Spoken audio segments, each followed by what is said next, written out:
ಆನೇಕಲ್ ತಾಲೂಕಿನಾದ್ಯಂತ ರಸ್ತೆಗಳ ದುರಸ್ತಿ ಮತ್ತು ಡಾಂಬರೀಕರಣ ಕಾಮಗಾರಿಗಳನ್ನ ತಕ್ಷಣವೇ ಕೈಗೊಳ್ಳಬೇಕು ಅಂತ ಆಗ್ರಹಿಸಿ ಆನೇಕಲ್ ತಾಲೂಕು ನಾಗರಿಕ ಹೋರಾಟ ಸಮಿತಿ ಮತ್ತು ಖಾಸಗಿ ಬಡಾವಣೆಗಳ ನಿವಾಸಿಗಳು ಬೃಹತ್ ಪ್ರತಿಭಟನೆಯನ್ನ ನಡೆಸಿದರು.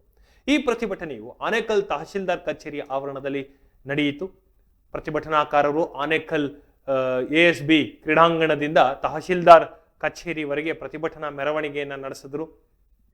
ಈ ವೇಳೆ ಸರ್ಕಾರ ಮತ್ತು ಅಧಿಕಾರಿಗಳ ವಿರುದ್ಧ ಘೋಷಣೆಗಳನ್ನ ಕೂಗಿದ್ರು, ತಮ್ಮ ಆಕ್ರೋಶವನ್ನು ವ್ಯಕ್ತಪಡಿಸಿದ್ರು. ಹಬ್ಗೋಡಿ ನಗರಸಭೆ, ಬೊಮ್ಮಸಂದ್ರ ಮತ್ತು ಚಂದಾಪುರ ಪುರಸಭೆ ವ್ಯಾಪ್ತಿಯ ಖಾಸಗಿ ಬಡಾವಣೆಗಳಿಂದ ನೂರಾರು ನಿವಾಸಿಗಳು ಈ ಪ್ರತಿಭಟನೆಯಲ್ಲಿ ಭಾಗವಹಿಸಿದ್ದರು. ರೈತ ಮುಖಂಡ ಶಿವರಾಮ್ ರೆಡ್ಡಿ ಅವರು ಮಾತನಾಡಿ, ಹೆಬಗೋಡಿ, ಬೊಮ್ಮಸಂದ್ರ ಮತ್ತು ಚಂದಾಪುರ ಪುರಸಭೆ ವ್ಯಾಪ್ತಿಯ ರಸ್ತೆಗಳಲ್ಲಿ ಗುಂಡಿ ಬಿದ್ದಿರೋದ್ರಿಂದ ವಾಹನ ಸವಾರರು ಮತ್ತು ಸಾರ್ವಜನಿಕರು ಪ್ರತಿದಿನ ತೊಂದರೆ ಅನುಭವಿಸ್ತಾ ಇದ್ದಾರೆ ಅಂತ ಹೇಳಿದ್ರು. ಇಲ್ಲಿ ಅನೇಕ ಪ್ರತಿಷ್ಠಿತ ಶಾಲೆ, ಕಾಲೇಜುಗಳು ಮತ್ತು ವಸತಿ ಸಂಕೀರ್ಣಗಳಿದ್ದು ಸರ್ಕಾರಕ್ಕೆ ಕೋಟ್ಯಾಂತರ ರೂಪಾಯಿ ತೆರಿಗೆ ಪಾವತಿಸ್ತಾ ಇದ್ರು ಕೂಡ ಮೂಲಭೂತ ಸೌಕರ್ಯಗಳನ್ನು ಒದಗಿಸಲು ವಿಳಂಬ ಧೋರಣೆ ಅನುಸರಿಸಲಾಗ್ತಾ ಇದೆ ಅಂತ ಅವರು ಆರೋಪಿಸಿದ್ರು. ಇನ್ನು ಮುಂದೆ ತೆರಿಗೆ ಪಾವತಿಸುವುದಿಲ್ಲ, ಬದಲಾಗಿ ರಸ್ತೆಗಳ ಅಭಿವೃದ್ಧಿಗೆ ಆ ಹಣವನ್ನು ಬಳಸಲಾಗುವುದು ಅಂತ ಅಧಿಕಾರಿಗಳಿಗೆ ಎಚ್ಚರಿಕೆಯನ್ನು ನೀಡಿದರು. ಇಟ್ಸ್ ಎ ಗುಡ್ ಅಂದ್ರೆ ಈ ರೀತಿ ಮಾಡಬೇಕು. ಟ್ಯಾಕ್ಸ್ನ ನಮ್ಮ ಟ್ಯಾಕ್ಸ್ನ ನಾವು ಹೆಂಗೆ ದುರುಪಯೋಗ ಪಡಿಸ್ಕೊತಾ ಇದ್ದೀರಿ ನೀವು, ರಸ್ತೆಗಳನ್ನೆಲ್ಲ ಹಳ ಇಟ್ಟು ಇನ್ನೆಲ್ಲೋ ಸರಿ ಮಾಡೋದಕ್ಕೆ ಹೋಗ್ತಾ ಇದ್ದೀರಿ ನೀವು, ನಮ್ಮ ರಸ್ತೆಗಳನ್ನ ನಾವು ಸರಿ ಮಾಡ್ಕೊಂಡು ಆಮೇಲೆ ಟ್ಯಾಕ್ಸ್ ಕಟ್ತೀವಿ ಹೋಗಿ ಅಂತ ಹೇಳಿದ್ರೆ ನೀವೇನು ಮಾಡ್ತೀರಿ? PWD ಕಂದಾಯ ಇಲಾಖೆಯವರೇ. ಪ್ರತಿಭಟನಾಕಾರರ ಮನವಿಯನ್ನು ಸ್ವೀಕರಿಸಿದಂತಹ ಅಧಿಕಾರಿಗಳು ಸಮಸ್ಯೆಗಳನ್ನು ಬಗೆಹರಿಸಲು ಸೂಕ್ತ ಕ್ರಮ ಕೈಗೊಳ್ಳುವುದಾಗಿ ಭರವಸೆಯನ್ನು ನೀಡಿದರು.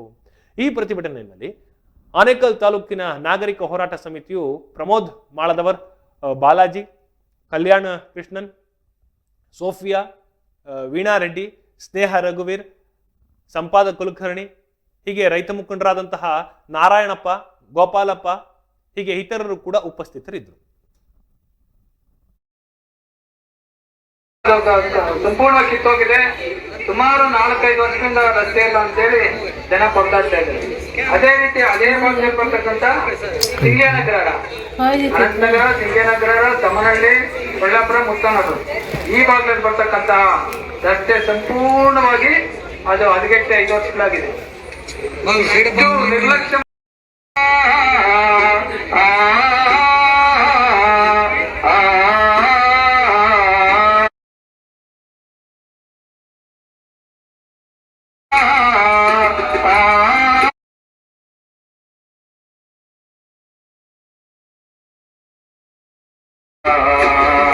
ಇವತ್ತಿನ ಏನು ಉದ್ದೇಶ ನಾವು ಸೇರಿರ್ತಕ್ಕಂಥದ್ದಂದ್ರೆ ತಾಲೂಕಿನಾದ್ಯಂತ ಹದಗೆಟ್ಟಿರೋ ರಸ್ತೆಗಳನ್ನ ಕೂಡಲೇ ಡಾಂಬರೀಕರಣ ಮಾಡಬೇಕು, ದುರಸ್ತಿ ಮಾಡಿ ಚರಂಡಿ ವ್ಯವಸ್ಥೆ ಮತ್ತು ಡಾಂಬರೀಕರಣ ಮಾಡಬೇಕು ಅಂತೇಳಿ, ಮತ್ತು ಬಹಳ ಮುಖ್ಯವಾಗಿ ಹೆಬ್ಬಗೋಡಿ ನಗರಸಭೆ, ಬೊಮ್ಮಸಂದ್ರ ಪುರಸಭೆ, ಚಂದಾಪುರ ಪುರಸಭೆ ಇರ್ತಕ್ಕಂಥ